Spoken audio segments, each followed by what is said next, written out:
Bonjour, Bertrand Mario, avocat à la Cour. Aujourd'hui, nous répondons à la question de la responsabilité dans une fondation. Qu'en est-il de la responsabilité dans une fondation? C'est la fondation, en tant que personne morale, qui sera civilement responsable des fautes commises par ses préposés, directeurs, employés, etc. Administrateurs aussi, ou les autres organes qui la représentent. Le ministre de la Justice. L'autorité qui veillera à ce que les biens de la Fondation soient affectés à l'objet pour lequel l'institution a été créée est donc le ministre de la Justice. La question de la révocation judiciaire des administrateurs, toujours dans le cadre de notre question, de notre exposé sur la responsabilité dans une fondation de ce jour. La révocation judiciaire des administrateurs. La juridiction civile pourra prononcer la révocation des administrateurs qui ne rempliraient pas leurs obligations issues de la loi ou des statuts de la Fondation.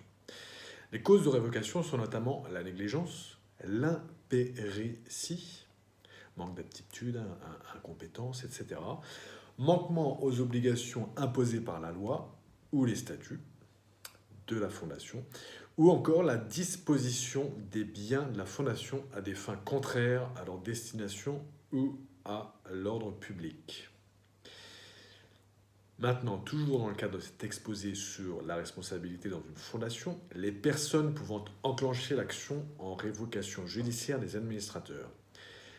Les tiers intéressés ainsi que le ministère public, c'est-à-dire le parquet, et plus exactement le procureur d'État, le chef du parquet près le tribunal d'arrondissement et des tribunaux de police, pourront enclencher l'action en révocation judiciaire des administrateurs. La question maintenant, toujours dans cet exposé sur la responsabilité dans une fondation, la question de la nomination de nouveaux administrateurs. Au cas où un ou plusieurs administrateurs venaient à être révoqués, de nouveaux administrateurs devront être nommés en conformité avec les statuts, conformément avec les statuts. Il pourrait être décidé par jugement qu'un nouvel administrateur soit nommé par le ministre de la Justice. Il sera loisible d'interjeter appel des décisions judiciaires évoquées. Pour aller plus loin, article 39 de la loi du 21 avril 1928. L'article 39. Que dit cet article 39 de la loi du 21 avril 1928? L'article 39 dispose: la Fondation est civilement responsable des fautes de ses préposés, administrateurs ou autres organes qui la représentent. Article 39 de la loi du 21 avril 1928. Fin. Article 40 de la loi du 21 avril 1928. Il dispose: cet article 40. Le ministre de la Justice veille à ce que les biens d'une fondation soient affectés à l'objet pour lequel l'institution a été créée. Article 40, alinéa 1, fin.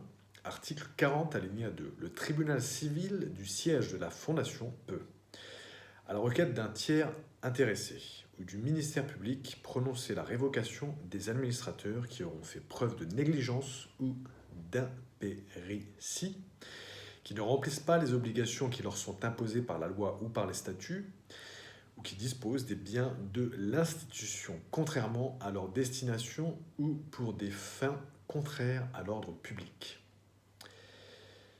Dans ce cas, les nouveaux administrateurs seront nommés en conformité avec les statuts, ou si le tribunal le décide par le ministre de la Justice.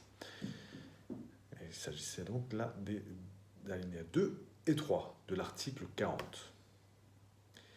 Article 41 de la loi du 21 avril 1928 dispose: si la Fondation est devenue incapable de rendre à l'avenir les services pour lesquels elle a été instituée, le tribunal, à la requête d'un administrateur, d'un tiers intéressé ou du ministère public, pourra prononcer la dissolution de l'institution.